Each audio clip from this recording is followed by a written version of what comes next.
आपकी prayer request आपके बच्चे हैं, आप उनको नहीं चाहते जिस तरह आपने संघर्ष किया वो संघर्ष करें। आप जब प्रार्थना करने के लिए बैठेंगे, आप एक बाइबल की वर्स को लेंगे, आप पहले थैंक्स गिविंग करेंगे, आप प्रार्थना करेंगे, परमेश्वर मैं तेरा थैंक्स करती हूं कि तूने मुझे चुना, मैं तेरा थैंक्स करती हूं कि मैं तेरे घर में हूं, मैं तेरा थैंक्स करती हूं मैं तेरी हुजूरी में हूं, मैं काबिल नहीं थी तेरी हुजूरी में आती, लेकिन तूने मुझे अपने अनुग्रह से बुलाया, और अगर तूने मुझे अपने पास बुलाया तो मेरी प्रार्थना को सुनने के लिए बुलाया। अब मैं प्रार्थना करती हूं तेरे वचन के अनुसार, जो भजन संहिता 112 के 2 में लिखा कि सीधे लोगों की संतान आशीष पाएगी और धर्मी का वंश प्राकर्मी होगा।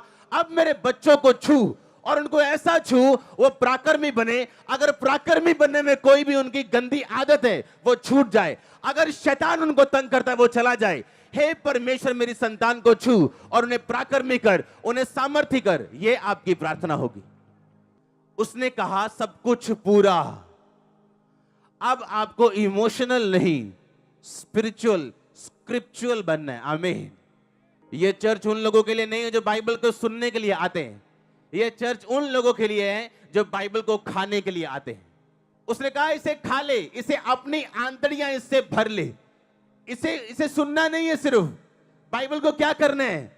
कहता खाना है। वचन कहता बाइबल क्या करनी है? कहता खानी, अपनी आंतड़ियां भर ले। कि जब तू प्रार्थना करने के लिए बैठे तो इधर उधर की बातें ना करे, इमोशनल बातें ना करे, वरन तेरे मुंह से वचन निकले, और वचन से निकली हुई प्रार्थना परमेश्वर वापस नहीं मोड़ता। प्रॉब्लम आज ये है कि चर्च में एक बैठी हुई अच्छी सिस्टर बैप्टिज्म लिया हुआ, पर उसे ये नहीं मालूम कि मेरे बच्चों की प्रार्थना मैं कैसे करूं।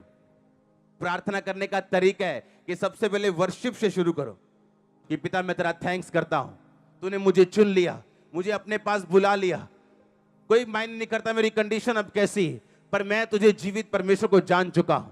मैं जान चुका हूं तू जीवित है, मैं जान चुका हूं एक दिन मैं गवाही के साथ वापस आऊंगा, और मैं स्वर्ग का अधिकारी हूं, मैं जान चुका हूं मैंने साल्वेशन पाली। फिर आप प्रार्थना शुरू करोगे कि पिता तेरे वचन में ये लिखा मैं तुझे दीर्घ आयु से तृप्त करूंगा।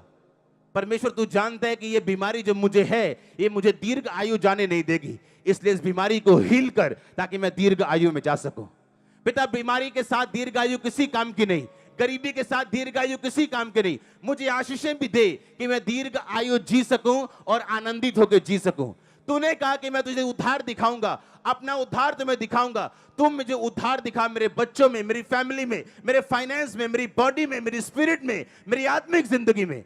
आप करके देखो इस तरह से प्रार्थना, करके देखो वचन के बीच से प्रार्थना। हमारी वचन इमोशंस, हमारी प्रार्थना इमोशन के साथ भरी हुई। हमें लगता है कि हाँ पिता सब जानता है, बाइबल कहती है वो सब जानता है।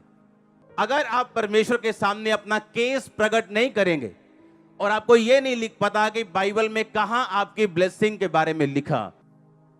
कोई बैठ के प्रार्थना कर रहा है परमेश्वर मुझे वीजा चाहिए, कोई बैठ के प्रार्थना कर रहा है परमेश्वर मेरी स्पिरिचुअल लाइफ को ब्लेस कर, पर एक भी जन को यह मालूम नहीं है कि मैं कौन से वचन से प्रार्थना करूं। कहां लिखा उसके कोड़े खाने से तुम चंगे हो चुके हो? कहां लिखा कि वो तुम्हारे अपराधों के कारण घायल किया गया? अगर हमें ये नहीं पता लिखा कहां गया, हम पढ़ेंगे कैसे? अगर पढ़े नहीं तो वचन में, प्रार्थना में हम वचन सम्मिलित कैसे करेंगे और परमेश्वर के सामने अपना केस कैसे प्रकट करेंगे? परमेश्वर कहता अपना मुकदमा लड़, अपना प्रमाण मुझे दे। आप जानते हो आज कुछ लोग अगर सक्सेसफुल हो जाते अपने पास्ट में, यहां ना बैठे होते। अगर उनका बिजनेस चल गया होता वो यहां ना बैठे होते। अगर उनके बच्चे सही होते वो यहां ना बैठे होते। आपको यह बात समझनी है कि परमेश्वर आपकी मुश्किलों को इस्तेमाल करता है आपको अपने घर में लेके आने के लिए और अपना आप प्रकट करने के लिए। अगर मैं अपनी दर्दों को लेकर रोता, बीमारियों को लेकर रोता, तो अब यहां ना होता। अपनी दर्द को यूज करो, प्रार्थना में उसको बदल दो। हालेलुया। अपने चैलेंज के लिए परमेश्वर के सामने प्रार्थना में बैठो और वचन के बीच से प्रार्थना करो। आप एक नए मनुष्य बन के उभरने वाले हैं, मैं देख रहा हूं अपनी आत्मा में। परमेश्वर जानबूझ के अलाउ करता है केवल फेलियर्स को, आपकी लाइफ में मुश्किलों को अपने डिवाइन पर्पस में, अपने ईश्वरीय पर्पस में, अपने ईश्वरीय बुलाहट में आपको दाखिल करवाने के लिए, आपकी एंट्री करवाने के लिए।